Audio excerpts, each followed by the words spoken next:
as you know, the use of it is very common, but sometimes people makes difficulty to understand the use of it. Today I am going to tell you the use of it. It is very common and useful. सबसे पहले simple way में हम it का use करेंगे, जैसे बोलते हैं it's good, यह अच्छा है। इट्स वेरी डेंजरस, यह खतरनाक है। इट्स वेरी टेस्टी है, बहुत स्वादिष्ट है। इट्स स्पाइसी है, मसालेदार है। इट्स ऑसम, यह सुंदर है। इट्स ब्यूटीफुल, यह सुंदर है। इट्स माइंड ब्लोइंग, यह दिल को छू जाने वाला है। कोई परफॉर्मेंस करता है तो उससे बोल देते इट्स ऑसम, इट्स ब्यूटीफुल या इट्स ऑसम बोल देते हैं, ठीक है। इट्स माइंड ब्लोइंग, यह दिल को छू जाने वाला है। सपोज कोई anybody is performing dance, anybody is performing singing, आपने बोला इट्स माइंड ब्लोइंग, यह दिल को छू जाने वाला है। इट्स यूजलेस, कोई चीज उपयोगी नहीं है तो बोलते इट्स यूजलेस, यह अनुपयोगी है। इट्स रिस्की, यह जोखिम भरा है। इट्स वंडरफुल, यह अनोखा है। तो इट का ये कॉमन यूज और सिंपल यूज है। इसी तरह हम इट का दूसरा यूज करेंगे अब।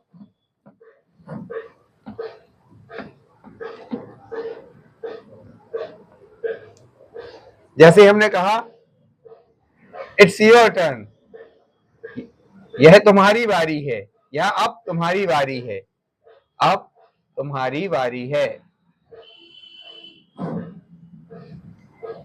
इट्स माई ड्यूटी, यह मेरा कर्तव्य है, यह मेरी ड्यूटी है, मेरा कर्तव्य है। यह नहीं भी लगाएंगे तब भी चलता है। इट्स आवर रिस्पॉन्सिबिलिटी,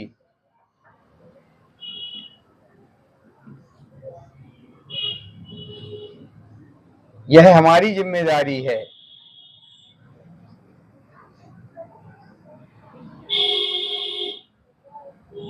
तो ये इट इज योर टर्न, यह तुम्हारी बारी है। इट्स अवर माई ड्यूटी है, मेरा कर्तव्य है। इट्स अवर रिस्पॉन्सिबिलिटी है, हमारी बारी है। इट्स योर चांस, यह तुम्हारा मौका है, यह तुम्हारा मौका है, अकेला बोल देंगे।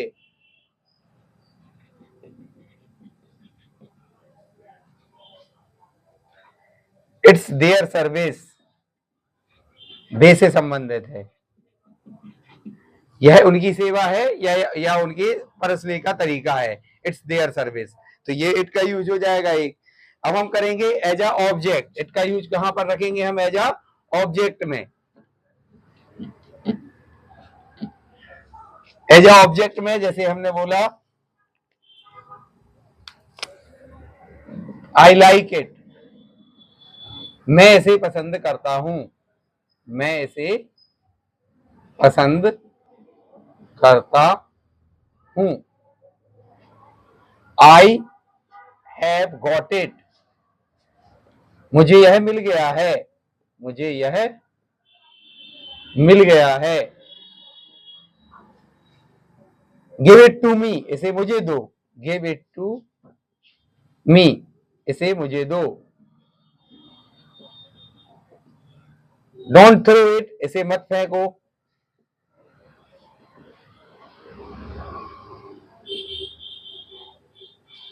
आई वॉज सर्विंग इट, मैं इसे परोस रहा था।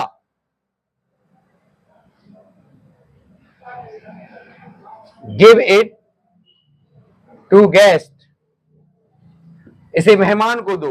तो यहां पर हमारे लिए इट का यूज कहां पर यूज हो रहा है? ऑब्जेक्ट के रूप में यूज हो रहा है। इसके अलावा अब हम इट का और सिंपल यूज करते हैं, बिल्कुल सिंपल यूज, जो कि बिल्कुल स्टार्टिंग और बेसिक रहता है। जैसे तुमने बोल दिया इट इज बिल्डिंग, यह इमारत है। अब तुमने बोल दिया इट इज ब्यूटीफुल बिल्डिंग, यह सुंदर इमारत है। इट इज कार, यह कार है। इट इज कंप्यूटर, यह कंप्यूटर है। अब इसी में हम संबंध भी बता सकते हैं, जैसे इट इज माई पेन, यह मेरा पेन है। इट इज योर बुक, यह तुम्हारी पुस्तक है। तो ये इट का एक कॉमन यूज है, बिल्कुल सिंपल यूज है। इट को यहाँ हम कोई भी चीज को डिनोट करने के लिए इसका यूज कर सकते हैं।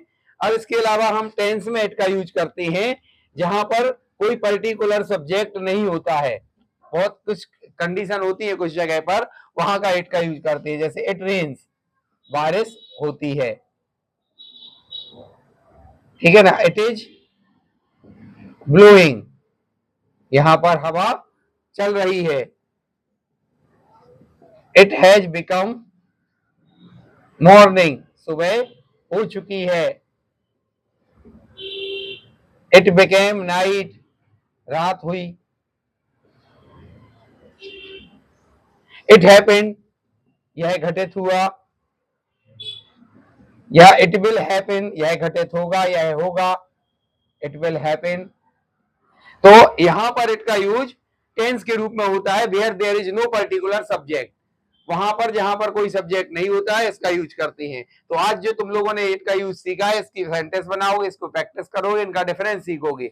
और अगर आप इस चैनल पर नए हैं तो इसको सब्सक्राइब करें, और अदरवाइज अगर आपको ये अच्छा लगता है ये, तो इसे लाइक और शेयर करें।